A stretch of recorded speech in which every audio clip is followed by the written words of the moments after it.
6, 7, 8 पर्यंत राज्यामध्ये दररोज भाग बदलत पाऊस पडणार आहे. पेरण्यायोग्य पाऊस पडणार आहे. काही ठिकाणी कमी पडेल, काही ठिकाणी जास्त पडेल. आणि ज्यांच्या ठिकाणी समजा एकीत ओढलेली तर त्यांनी पेरणी करायला हरकत नाही, म्हणून हा अंदाज लक्षात घ्यायचा. पण परत एक सर्व शेतकऱ्यांसाठी आणि एक अंदाज देत आहे. तुम्हाला एक सांगू इच्छितो की राज्यामध्ये 9 जून, 10, 11, 12 आणि 13च्या दरम्यान मुंबई, पुणे, नाशिक, पश्चिम महाराष्ट्र, कोकणपट्टी आणि उत्तर महाराष्ट्राकडे म्हणजे वाहुणी म्हणजे मुसळधार पाऊस पडणार आहे, म्हणून हा अंदाज लक्षात घ्यायचा. म्हणजे कोकणपट्टी, उत्तर महाराष्ट्र आणि पश्चिम महाराष्ट्रामध्ये 9 ते 14च्या दरम्यान मुसळधार पावसाची शक्यता आहे, म्हणून हे अंदाज लक्षात घ्यायचा.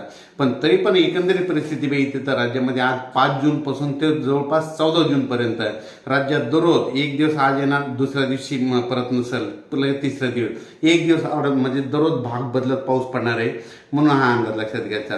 ज्या ज्या ठिकाणी पडला पेरणीयोग्य ओल झाली तर पेरणी करायला हरकत नाही, म्हणून हा देखील अंदाज लक्षात घ्यायचा.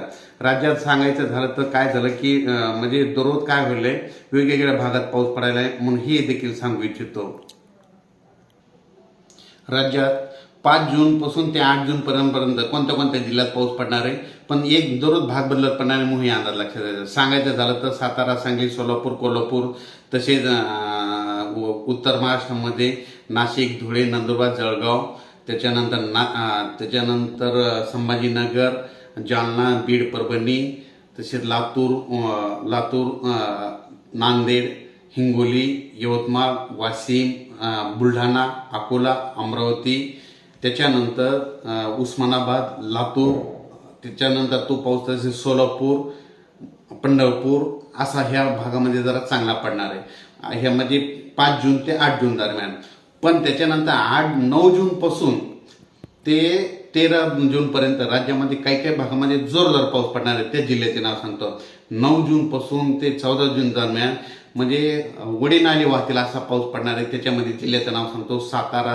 सातारा, सांगली, पुणे, कोकणपट्टीचे संपूर्ण जिल्हे, त्याच्यानंतर नगर जिल्हा, नाशिक जिल्ह्याला खूप पाऊस पडणार आहे, म्हणजे वडी नाले वाहणार आहेत, नदीला पूर देखील येईल. त्याच्यानंतर मुंबईला देखील अतिवृष्टी होणार आहे. मुंबईच्या जनतेने देखील सतर्क राहण्याचे म्हणजे 9 ते 12 जून दरम्यान सतर्क राहावे. त्याच्यानंतर पुण्याकडे देखील जास्त पाऊस पडणार नाही, पुणेकरांनी देखील सतर्क राहावे.